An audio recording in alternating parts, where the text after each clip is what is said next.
Decía que lo iba a intentar y ha llegado el día. Se jugará la vida a cara o cruz esta semana. Conocí a Abu el pasado mes de abril en un gueto de Agadez, en una casa clandestina en el norte de Níger, donde los migrantes esperan que el traficante les suba un todoterreno para atravesar el desierto, llegar a Libia y dar el salto a Europa. Abu tenía 15 años, era fan del Liverpool y había llegado allí con su amigo Arnaud desde Costa de Marfil. Aquel día Abu sabía qué significaba lo que estaba a punto de contarme, por eso se puso serio. Me apartó a un lado y me explicó que ya había ahorrado el dinero suficiente para partir. Me enumeró los riesgos, como si compartirlos le ayudara a soportarlos. Primero, le esperaban 4 días por el desierto. Después, esquivar la esclavitud, los secuestros y las torturas en Libia. Y finalmente, el mar. Delante de sus colegas se había pavoneado de que a él no le asustaban los peligros de aquella ruta infernal. Pero a mí me confesó que sí, que tenía el miedo normal. Como me dio su Facebook, seguimos en contacto desde entonces. El pasado miércoles, 7 meses después de aquel día, me escribió la frase que temía leer. La semana que viene me meto en el mar. Fue un mensaje sin adornos ni sentimentalismos. Ha llegado el día. Después de medio año escondido en pisos de mala muerte en Libia para evitar ser secuestrado, partiéndose la espalda trabajando para tipos crueles que luego se negaban a pagarle, Abu subirá en breve a una lancha para atravesar el Mediterráneo. Su vida y su futuro a cara o cruz. Le pregunté si tenía miedo y me juró que ya no, que su estancia en Libia había sido un infierno y solo deseaba dejar atrás aquella vida suspendida. Llegar o morir, decía. Quedamos en que me avisaría en cuanto pisara Europa, y los dos fuimos conscientes de que, si las cosas se torcían, aquella era la última vez que íbamos a hablar. Le pregunté sobre su Liverpool, para bajar el trago, y me dijo confiado que en 15 días estaría delante de un televisor italiano viendo el partido de los Klopp contra el Manchester United de Mourinho. Hace poco más de medio año escribí a Abu para informarle de que su equipo había pasado a la final de la Champions. Ganó tu Liverpool, Abu, le dije. Entonces me alegré por aquella victoria, pero confieso que ahora me da absolutamente igual. Que el Liverpool pierda contra el Everton hoy y contra el Burnley, como si los Red Devils les golean 5-0. Al cuerno con el Liverpool. Esta vez, que ganes tú, Abu.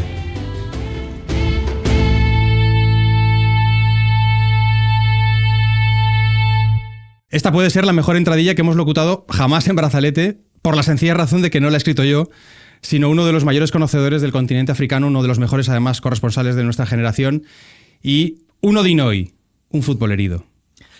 Hola, soy Xavier Aldecoa y creo que este caso me interesa. Más allá de los focos y la fama, de las victorias y el dinero, el fútbol cuenta también con su lado oscuro. Yo soy Aitor Lagunas y esto es Brazalete Files, de Panenka Podcast y Radio Primavera Sound, con la colaboración de Estrella Damm. Acabas de publicar África Redonda, Xavier, y seguramente muchos te conocerán, muchos y muchas de quienes nos están escuchando, por alguno de tus libros anteriores. Este es el quinto, si no me equivoco. El quinto. Y también por tus numerosas colaboraciones con diferentes medios de comunicación, eres corresponsal de La Vanguardia. Este es un libro quizá especial porque recoge artículos que has ido publicando durante, ¿qué? ¿10, 12 años? 20 años, madre mía. Es verdad que hay muchas columnas que las estoy escribiendo en La Vanguardia desde hace 8 años en la sección de deportes, pero he recogido algunos artículos incluso de Panenka también, que se remontan a más años. Y la verdad es que me he sorprendido yo mismo de la cantidad de referencias al fútbol, al deporte en mis crónicas. Creo que el fútbol y el deporte en general es una buena ventana para entender lo que ocurre en el continente africano. Sí, porque es un deporte para empezar, es tan multitudinario, tan masivo, llega a todos los puntos del planeta, hay mucha gente que nos sentimos apasionados por él, ¿no? Que probablemente por la vía del fútbol te entran realidades que a lo mejor solamente están al alcance de quien tiene un interés muy grande por la política internacional, por ejemplo, por las realidades un poco más distantes, ¿no? Y en cambio, si te lo cuentan con fútbol, como que llegas a más gente, ¿no? Sí, es un lenguaje universal en dos direcciones, tanto para el que lo lee y entiende a través del fútbol, le entra a través del fútbol, pues cuestiones que a lo mejor serían más complejas o que no le interesarían en principio, porque al final estamos hablando de un continente alejado y a veces desconocido, pero también allí cuando yo me encuentro con un soldado rebelde en medio de un camino de tierra y yo le puedo hablar del Barça o del Madrid y se crea una conexión, o con un policía que intenta que le dé una mordida y saco el Barça para que se relaje la situación. Claramente también es un lenguaje universal. Estamos los dos hablando de Messi o de Ronaldo y nos estamos entendiendo, aunque casi no hablemos el mismo idioma. Es un código compartido, ¿no? Y una herramienta también bastante valiosa, imagino, para un corresponsal. Yo esto recuerdo que lo hablé en su día con Ramón Lobo, que decía que había pocos gadgets, ¿no? Pocos artilugios más útiles para un corresponsal que llevar, por ejemplo, un llavero de algún equipo español. Yo llevo siempre la maleta cargada de la mochila, siempre he dejado con mochila de pins y de banderas, o sea, del Barça o incluso del Madrid. Cuando hice el recorrido, la navegación del río Congo entera, que fueron más de 3 meses de navegación, iba con cosas del Madrid y del Barça y me ayudaron muchísimo. O sea, en momentos complicados con rebeldes, la cuestión del Barça, sacar un pin, no sé si tanto como me salvó la vida, pero casi.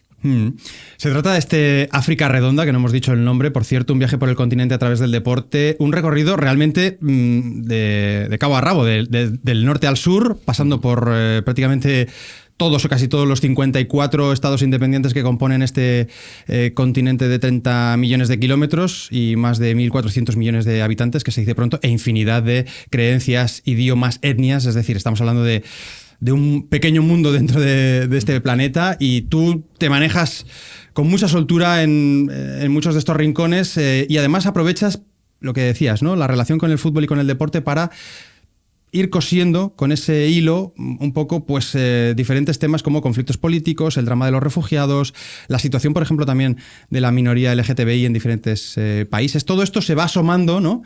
a este libro África Redonda, que, como decimos, tiene el lenguaje común del fútbol. Creo que es un lenguaje tan poderoso que no nos hemos podido resistir aquí en Brazalete precisamente para invitarte y para tocar algunos de los episodios. Claro, es un deporte, como decíamos, tan masivo, tan multitudinario, que es capaz de generar sentimientos tremendamente opuestos, polarizantes, ¿no? De esperanza y de ilusión por un lado, y quizá en muchos momentos también pues de división y de frustración. Sí, de hecho ya lo hablaremos más tendido, pero es verdad que en los momentos de máxima tensión, ya sean revoluciones, guerras, el fútbol juega un papel. Para bien o para mal, y también sirve en momentos de odio, de refugio. Ahora decías la cuestión del LGTBI. O sea, en Sudáfrica, por ejemplo, hay muchas chicas que se refugian en el fútbol como único lugar donde pueden sentirse a salvo, porque es un país donde la constitución está muy avanzada, permite los matrimonios del mismo sexo desde poco después de que Mandela saliera de la cárcel. Pero, en cambio, la sociedad va un poco más atrás y se producen las violaciones correctivas, que son violaciones a lesbianas para que se conviertan de nuevo en heterosexuales. Y el fútbol para estas chicas es un lugar donde pueden estar con otras chicas de manera tranquila, sin sentirse amenazadas o el riesgo de que las violen. O sea, el fútbol es, para bien o para mal, siempre un lugar común e importante para muchísimas personas. Pues gracias a este África Redonda, que ya tenéis en las librerías desde este mismo momento, este libro de Xavi Aldecoa, editado por Península y con prólogo del amigo Alberto Jogo, y además con una ilustración chulísima también en portada, pues creo que nos ofrece un pase de gol, como te decía antes, Xavi, para hacer un Files especial sobre algunos de los episodios más brazalete, ¿no? del fútbol africano. Seguramente nos vamos a quedar con una pequeña selección. Habría muchísimos más, ¿vale? Mucha África. ¿Pero te parece que le demos al primero? Adelante, ¿Sí? Claro. In tears and in shock, this was Emmanuel Adebayor just after the attack. He and his Togo teammates trying to comfort each other after the ambush that has stunned the football world. Their team bus was... Estamos en el 8 de enero de 2010, Xavi, cuando el bus de la selección de Togo es atacado por hombres armados en la ruta hacia un partido de Copa Africana de Naciones. Es atacado en Cabinda. Volvemos un poco a lo que comentábamos al principio. La cantidad de conflictos regionales que muchas veces nos llegan, o a mí personalmente me llegan porque tienen algo que ver con el mundo del fútbol, ¿no? El conflicto de Cabinda, el conflicto de Casamance en Senegal, el conflicto de Somaliland. Son conflictos que normalmente no aparecen en los medios de comunicación en Europa. No, pero en cambio el fútbol te permite explicarlos y yo por eso utilizo el fútbol como excusa, porque ahí evidentemente entendí en ese momento que mucha gente estaba mirando la Copa África o se interesó por este incidente tan grave, ¿no? En el que murieron, creo que fueron 3 personas, varios heridos, entre ellos jugadores, o sea, fue un acontecimiento de importancia mundial para explicar pues esta cuestión, ¿no? De que en Cabinda es una región separada de Angola, entre medio tienes los 2 Congos y que sobre todo importante porque está trufada de petróleo. Es una de las zonas donde más petróleo hay del mundo y ese es el interés de Angola de mantenerlo dentro de su estatus como país, y en cambio en Cabinda hay un movimiento independentista que es precisamente uno de estos grupos el que atacó el autobús. Y además a partir de ahí se entienden también muchas cosas que están pasando. Recuerdo que después del ataque Togo decidió retirarse de la Copa África, pero después dijeron algunos jugadores que tenían que jugar como homenaje y la organización ya no les dejó.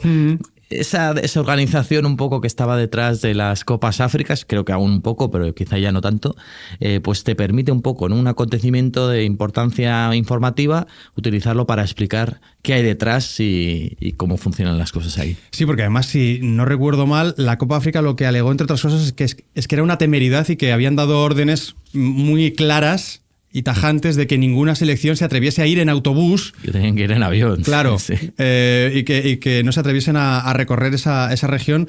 Lo que decía, ¿no? Lo de Casamance también en Senegal, que es esa franja que queda por debajo del río Gambia y que está separado geográfica, pero también desde un punto de vista étnico y desde un punto de vista religioso, porque en Casamance, a diferencia de en Senegal, que son de mayoría wolof y son musulmanes, ¿no? En Casamance son de etnia yola y más bien cristianos. Sí, cristianos y animistas, podríamos decir, sí, porque al final se mezcla sobre todo, pero es una zona donde exactamente las diferencias que se marcaron, sobre todo cuando se hizo en la conferencia de Berlín en 1885, que se repartieron los países, se hicieron fronteras sin demasiado sentido, generaron algunas cosas como estas, ¿no? Y muchas veces pasa que el fútbol es el levantamiento de mano de decir, oye, aquí esto no está del todo, ¿no?, solucionado, ¿no? Y, por ejemplo, la selección nacional del Sáhara Occidental. Claro. Es un equipo que, evidentemente, muy amateur, pero juegan en los campamentos de Tindouf.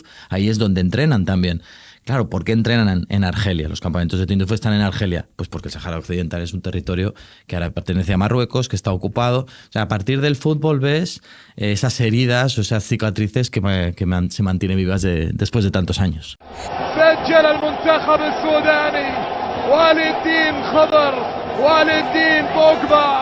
Precisamente de esta capacidad que tiene el fútbol para evidenciar, ¿no?, para poner en primera línea del escaparate mediático una realidad, creo que tú recogiste en el primer número de Panenka una circunstancia que a mí, cuando me han preguntado, oye, ¿con qué artículo crees que resume mejor la esencia de Panenka? Pues uno de ellos, lógicamente, es este primer partido que disputa la selección de Sudán del Sur. Sí. Para quien no lo sepa, es el estado más joven sobre la faz de la Tierra.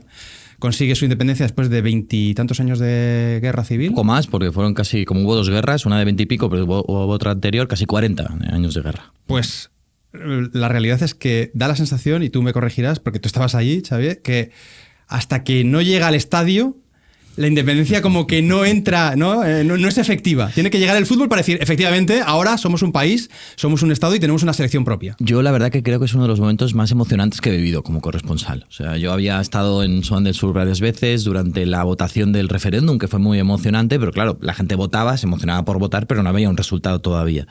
El día de la independencia se celebra, recuerdo los desfiles militares y la gente muy emocionada y os tenéis que imaginar a gente que los sudaneses son enormes, son tipos muy altos, muchos de 2 metros, fornidos porque había muchos que llevan mucho tiempo en guerra, como decías, llorando como bebés. Ese momento fue muy emocionante, pero el momento de decir, porque fueron apenas unas horas después, al día siguiente de la independencia, se declara la independencia, que tú empiezas a ver el murmullo en toda la capital, en Yuba, que la gente se va acercando al estadio. Recuerdo que casi no llegamos porque había un rebaño de vacas gigantes, o sea, todo muy desorganizado, el estadio a reventar, pero pocas veces he visto yo una emoción como es. Además, el partido fue un desastre en realidad.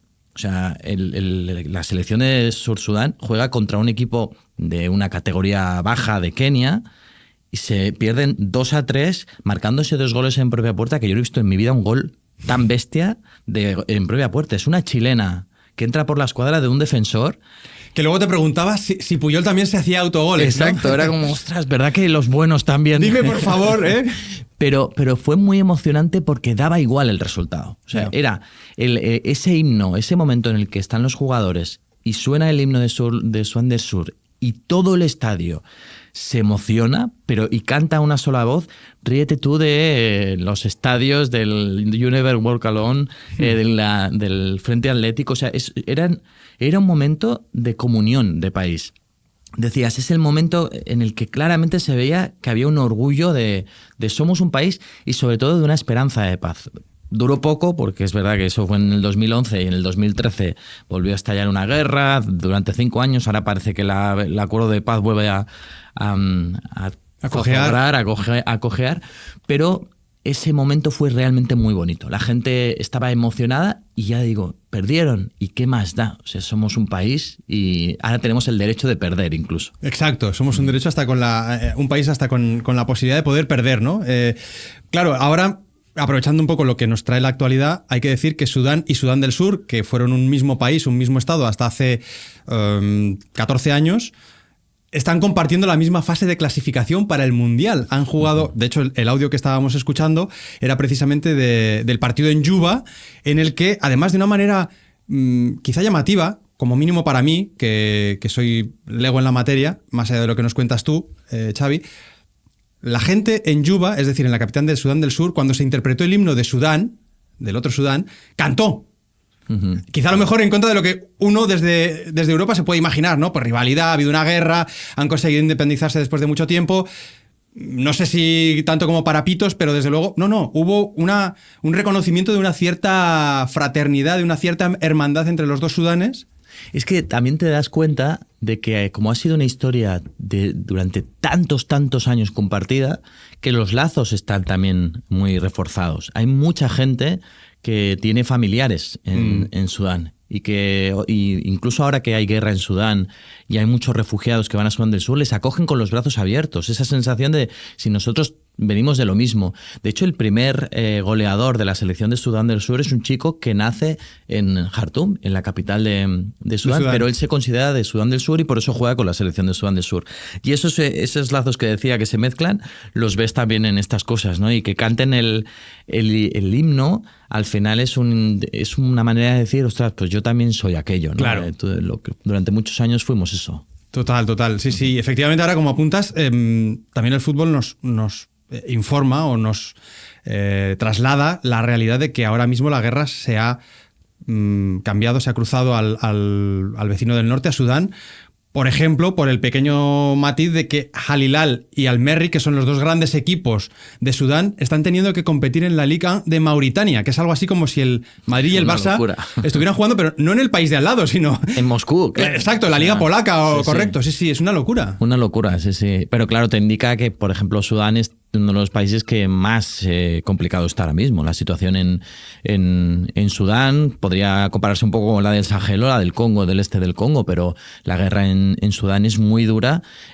También te indica la fuerza del fútbol, porque no se para, continúa. O sea, esos dos equipos continúan jugando. Y la selección parece que está con ciertas posibilidades de meterse en el Mundial, lo cual sería de locos. De locos. Imagínate un país en guerra y demás. También es verdad que ahora en los últimos días la situación en Sudán del Sur se ha vuelto a complicar, han detenido de arresto domiciliario al vicepresidente y hay tambores de guerra en Sudán del Sur, así que es una región donde la guerra forma parte de la gente. Yo me acuerdo de encontrarme a mucha gente que habían perdido la casa 4 o 5 veces a lo largo de su vida.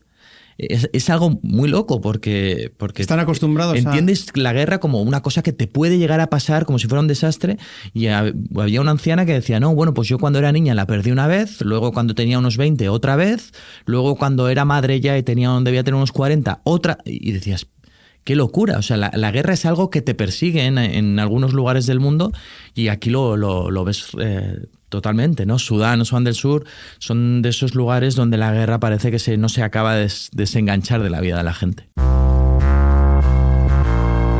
Estás escuchando Brazalete Negro, el true crime del fútbol. Ahora con 2 capítulos al mes y una newsletter semanal. Suscríbete en brazaletenegro.com. At least 73 people have been killed and 1,000 more injured after a football pitch invasion in the Egyptian city of Port Said. Decíamos que hay sitios, comentabas, Xavi, que hay lugares, hay países en los que la guerra forma parte del paisaje un poco político y casi social, como una catástrofe que puede llegar a suceder no una, sino incluso varias veces en la vida de una persona. Algo parecido parece que puede suceder en el fútbol egipcio con las avalanchas humanas, con los desastres en estadios. En 1974, por ejemplo, 48 aficionados murieron tratando de acceder a un amistoso entre el Zamalek y el Dukla de Praga.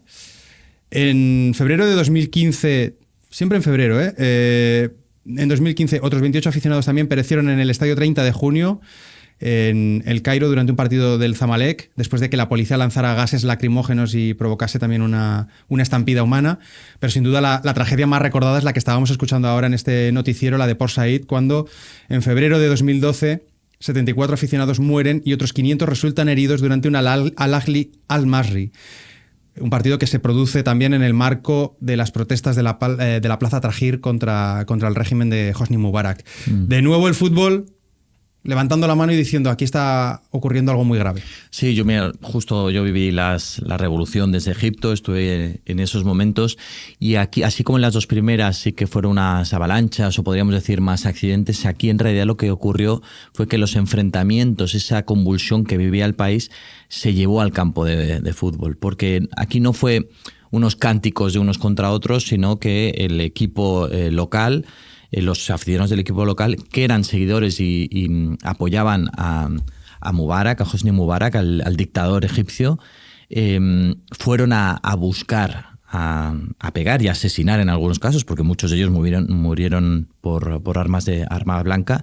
fueron a buscar a los aficionados del equipo contrario, porque estos eran partidarios de la revolución. Venían de Egipto, de la capital de Egipto, del Cairo, y esa doble visión que tenía Egipto en ese momento, unos que abogaban por la revolución, acabar con la dictadura militar, y en cambio otro equipo que era muy partidario del ejército. El ejército es algo troncal en Egipto. Se encontraron cara a cara además con las pasiones que despierta el fútbol. Pero no dejó de ser un microclima de lo que estaba ocurriendo en Egipto. En Tahrir, yo recuerdo, la gente moría. La gente directamente se enfrentaba a la policía y mataban a unos y pintaban en los grafitis las caras de los mártires. Y recuerdo a Moji, un amigo mío que además tenía una clínica clandestina en un edificio para curar a la gente que venían con heridas, apedreados o incluso con tiras de bala.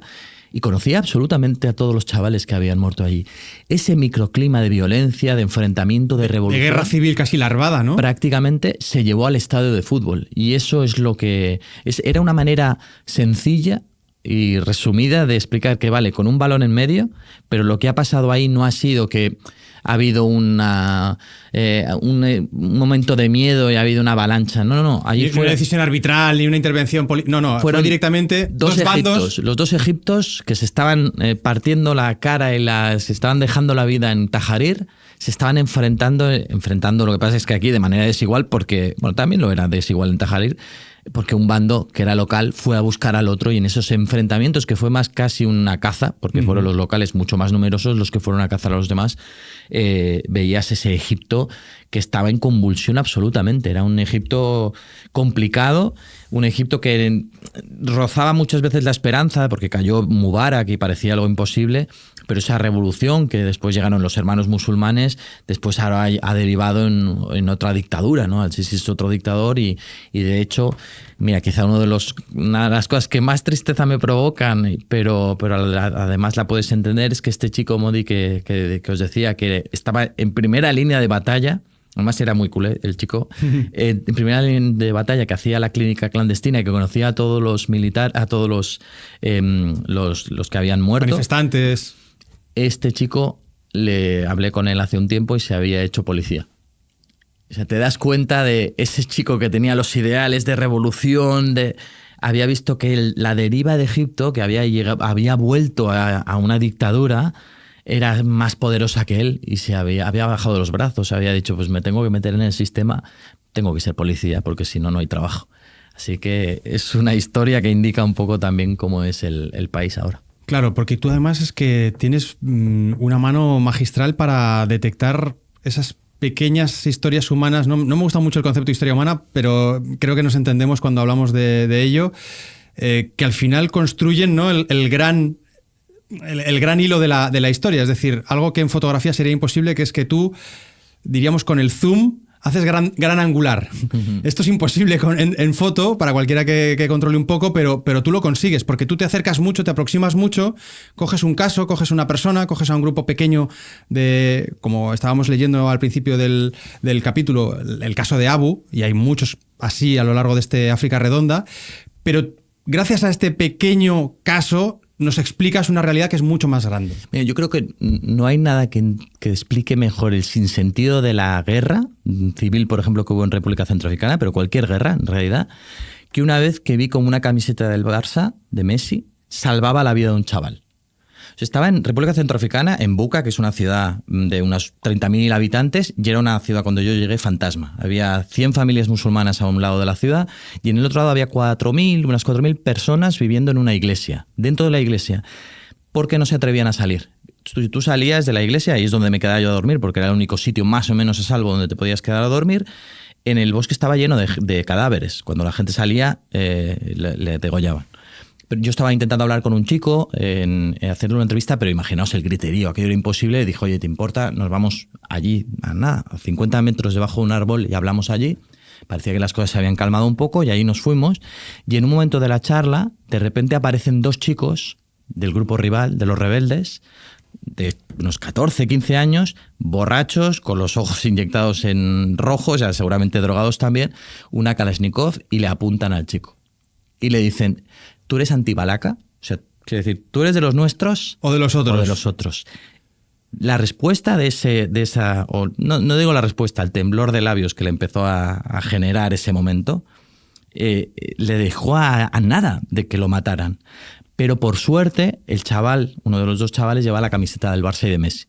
Y en ese momento, que era un momento ya os podéis imaginar, yo estaba acojonado. Yo no voy a decir ahora que yo estaba tranquilísimo. Pero a mí me dio una ventana para decirle, Messi, yo soy de Barcelona. Y sacar la tensión de ese momento. Empezamos a hablar, Messi y tal, y eso permitió que la cosa se relajara un poco, que el chico se pudiera meter en la iglesia, decir no hay ningún problema. Yo estoy convencido de que esa camiseta de Messi evitó que ese chaval le pegaran un tiro.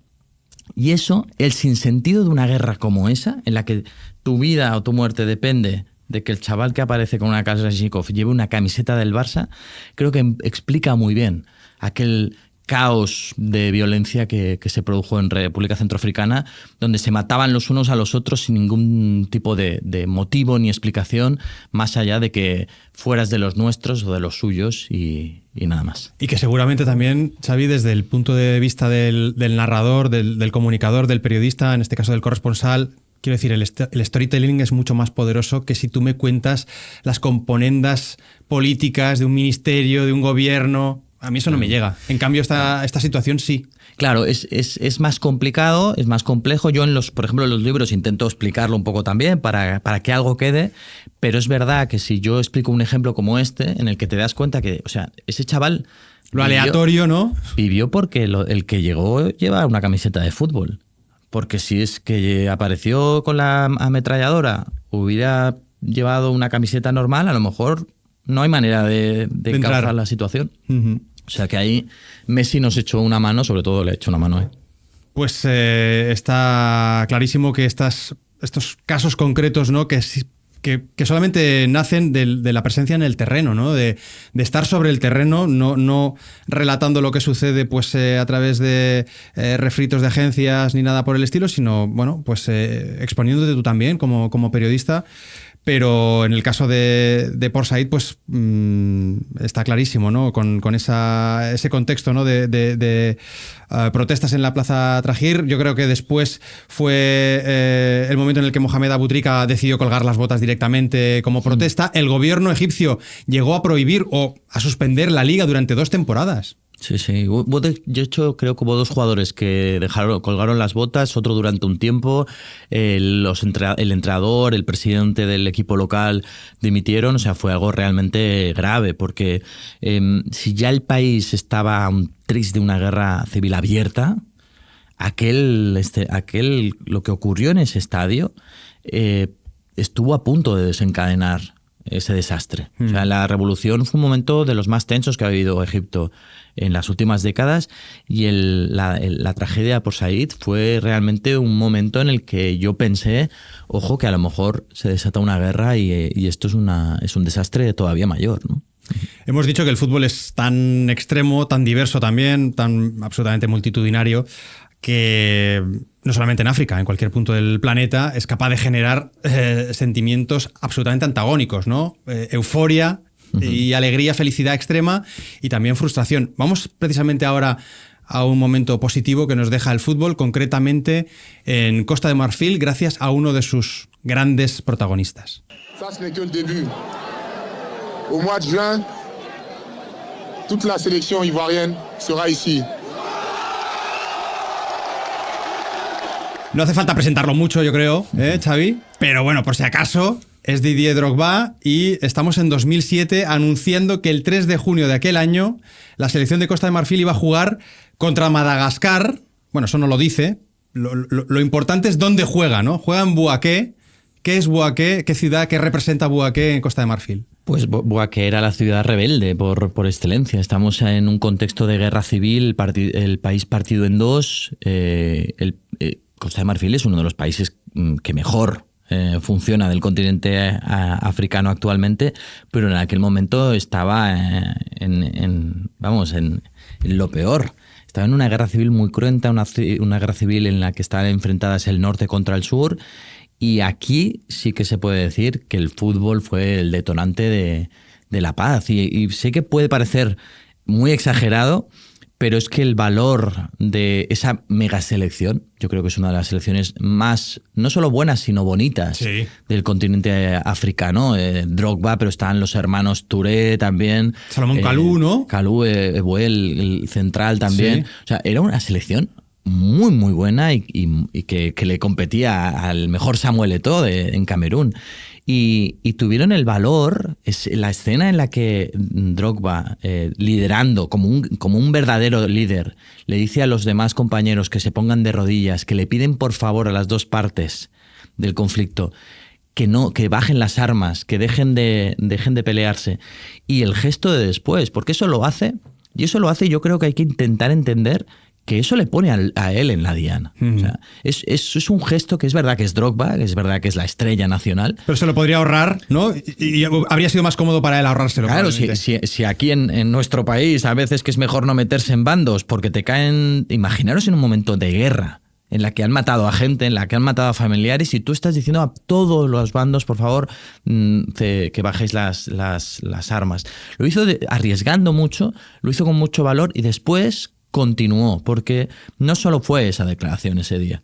Después él se reúne con el presidente del país al cabo del tiempo y dice, oye, nosotros primero, orgullo nacional, vamos a ir al Mundial, tenemos que ir al Mundial, tenéis que apoyarnos. Decide ir también a la zona ocupada, la zona de los rebeldes, jugar ese partido allí, y cuando está allí se reúne con el líder de los rebeldes y le pide que vamos a jugar aquí, pero tenéis que reuniros. Tenéis que reuniros las 2 partes e intentar llegar a un acuerdo. Es decir, Drogba no es solo un jugador de fútbol en ese momento. Él utiliza la fuerza del fútbol, la fuerza de esa magnitud que tiene el ser uno de los mejores delanteros del momento, para encauzar la posibilidad de la paz. Es algo descomunal. Esa fuerza solo la puede tener el fútbol. Cualquier otra persona que se hubiera intentado interceder en esa situación, se lo sacan del medio. A lo mejor lo matan. Y él sabía que había algo que tenía detrás, que es ese balón ese poder que te da el balón, el que te da ser el líder de una selección que es admirada por todos, el que le da la oportunidad de decir, mira, aquí hay un punto en común donde todos los marfileños están orgullosos. Lo voy a aprovechar para que se den la mano los dos bandos. Me parece que es algo que no se valora lo suficiente, sinceramente, porque es Drogba y porque es Costa de Marfil. Porque esto ocurre en otro Europa, país, sí. en Europa, y a lo mejor el chaval tendría un Nobel de la Paz. Es que me parece que es poco conocido esta circunstancia, ¿no? No sé si la gente es del todo consciente del protagonismo, del liderazgo también que exige y además de lo poco habitual que es, porque muchas veces hablamos de la capacidad que tiene el fútbol para reflejar. A veces incluso hasta para anticipar. Porque no siempre el fútbol va por detrás. Hay veces que el fútbol va por delante. Llega antes las realidades a veces a los estadios que a los parlamentos, ¿no? Pero que el fútbol sea un actor performativo, es decir, que transforme, esto no es tan habitual. No. Bueno, y el ejemplo lo tenemos cada semana, donde si les preguntan algo político a los jugadores, incluso a los jugadores retirados, muchos se ponen de lado. No, yo prefiero no opinar de política, y a quien se significa le crucifican, ya sea de un lado, sí, recuerdo sí. Salva Ballesta por un lado, Ulegue Presa seguramente son los dos más podrían estar, sí. Y les pegan palos, les critican, y en cambio aquí Drogba, en un momento de guerra civil, no se le cayeron los anillos, no tuvo miedo y lideró una selección que además le siguió, porque esa imagen en la que él se pone de rodillas pero todos sus compañeros también detrás, y piden a todo el mundo que baje las armas, es muy poderosa. Esa selección era la más admirada en muchos años, en décadas en el país, y tú veías a tus estrellas de rodillas pidiéndote por favor que bajarais las armas, a tus ídolos. Claro, yo no veo una comparación, es que es como de repente ver que Messi o que Suárez, que eran el equivalente, o bueno, ahora Suárez ya no tanto, ¿no? Pero Messi, Lamine Yamal o Mbappé, se posten de rodillas y pidan por favor que pare la guerra. El impacto que eso generó en Costa de Marfil y te diría en toda África todavía se recuerda. Para mucha gente, cuando se dicen, ¿no?, las listas de los mejores jugadores del fútbol africano, para mucha gente podemos discutir Roger Milla, podemos discutir Samuel Eto'o, pero hay mucha gente que dice, no, Drogba, porque fue uno de los mejores jugadores africanos de la historia, pero también alguien que se atrevió a ser el líder cuando más lo necesita a su país. Estás escuchando Brazalete Negro, el true crime del fútbol. Ahora con 2 capítulos al mes y una newsletter semanal. Suscríbete en brazaletenegro.com. One member of the national female team, Fatim Jawara, recently died while trying to reach Europe as a refugee. She never talks about it. As I always said, she never talks about it. And even when she was going... Bueno, pues acabamos nuestro recorrido, Xavi, en Gambia, aunque realmente habría que viajar hacia Lampedusa, que es una isla siciliana, a unos 150 kilómetros al norte de Túnez. Se trata del punto más meridional de la República Italiana y también uno de los más sureños, por tanto, del Mediterráneo, que forma parte de la Unión Europea. Es un islote que se ha convertido en los últimos años tristemente en un centro de internamiento para los miles y miles de migrantes que tratan de ganar las costas de la prosperidad, las costas de la UE. Y a quien estábamos escuchando en última instancia era a Momodou Jawara, que es el hermano de Fatima Jawara, una jugadora que en 2012 había jugado el Mundial Sub-17 como portera de la selección de Gambia, de la selección juvenil gambiana, pero que en febrero de 2016 había intentado dejar su tierra natal, la ciudad de Serrekunda. Había cruzado el desierto en el mismo trayecto y con las mismas dificultades, quizá alguna añadida por el hecho de ser mujer, que relataba Abu al comienzo de este capítulo. Recorrer todo el desierto y acabar en un país como Libia, en el que se expone a mercados de esclavos, abusos laborales y de todo tipo. Torturas, sí. Fatim pudo superar todo eso, pero luego faltaba la otra parte de la odisea, que es subirse a una barca, a un cayuco, a una piragua. Y le salió cruz. Y en el caso de Fátima le salió cruz.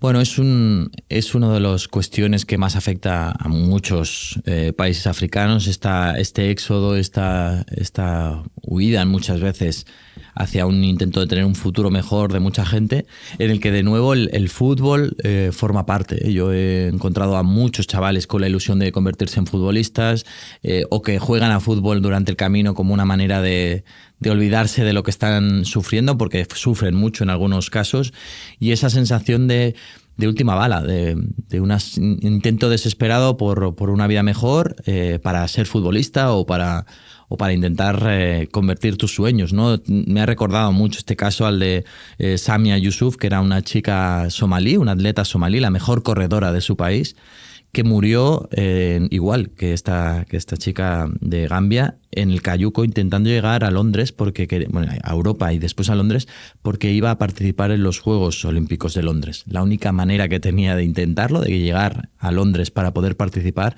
era en un cayuco, y también le salió cruz. Claro, esta es una realidad que estaría bien tener en la mente, ¿no? Cuando vemos estas imágenes. Claro, al final el fútbol, como tú dices, puede ayudar a hacer más llevadero ese trayecto, que es tremendamente penoso y complicadísimo. De hecho, hay una periodista, no me quisiera equivocar, pero creo que Renata Brito, una periodista brasileña aquí en España, ha hecho un seguimiento desde uno de los poblados de Senegal Senegal y Mauritania, porque salieron de Senegal y murieron en las costas de Mauritania, sí. Claro, pero por ejemplo, de esa costa de Senegal, ¿no? Que salen tantos cayucos y tantas piraguas rumbo al Hierro y a otras islas en Canarias, la cantidad de fallecidos, tristemente, que mueren vistiendo camisetas de fútbol. Es decir, sí. cómo el fútbol impregna totalmente el continente africano, hasta el punto de que es como una especie de, no sé, de agarradera a la esperanza, ¿no? Voy a un mundo mejor, voy a una Europa, que muchas veces se cuela también en los televisores a partir del fútbol. Sin duda. Porque ven partidos de Champions, porque ven allí a brillar a jugadores como Didier Drogba, ¿no? Y dicen, oye, yo también quiero eso, ¿no? Yo quiero ser como Didier Drogba. De hecho, es algo bonito al final también, aunque estemos hablando de una cuestión triste, el ver cómo hay algunos jugadores, hay algunos africanos que siguen a sus equipos en relación a la felicidad que les provoca. Hay una cuestión que yo creo que es muy europea, que es que la victoria está sobrevalorada. Para los europeos occidentales, las cosas tienen sentido si se gana. Hay un cántico en el Real Madrid, como no te voy a querer si me has hecho campeón de Europa, no sé cuánta. O sea, la victoria vehicula. Para muchos africanos, escogen el equipo de fútbol por la felicidad inmediata que les provoca. Por eso hay muchos seguidores del Barça cuando juega al ataque, del Arsenal, que a lo mejor no está ganando el Arsenal desde hace mucho tiempo, pero ese juego al ataque, ese juego vistoso, te lo compran.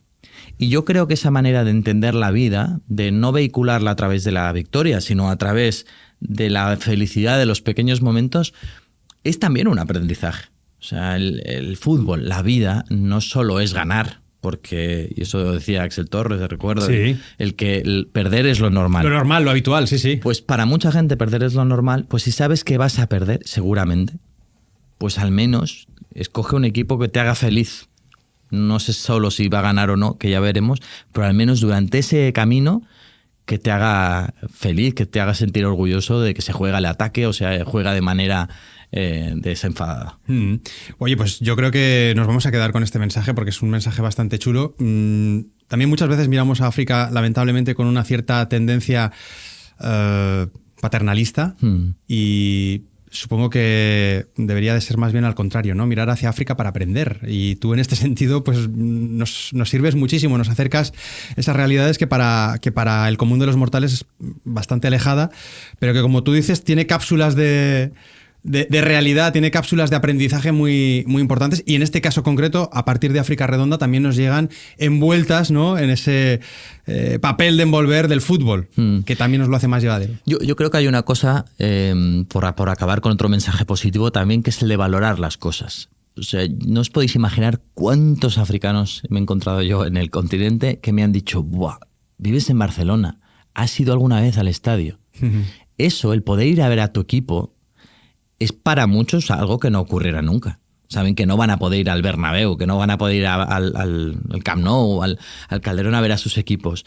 Incluso algunos, el hecho de ver un partido de fútbol en la televisión ya es algo que flipas. Yo me he encontrado algunos chavales que me dicen, yo soy del Barça, el último partido que he visto fue hace 4 años, el 2-8 contra el Bayern de Múnich. Y los tíos eran del Barça. O sea, solo el hecho de poder cada semana ver el partido, ya no te digo ir a la grada a animar, es para muchos un decir, es que tenéis un privilegio descomunal.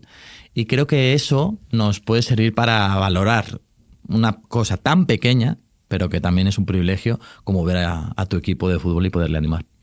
Oye, Xavi, pues ha sido un auténtico placer. Te deseo mucho éxito con África Redonda.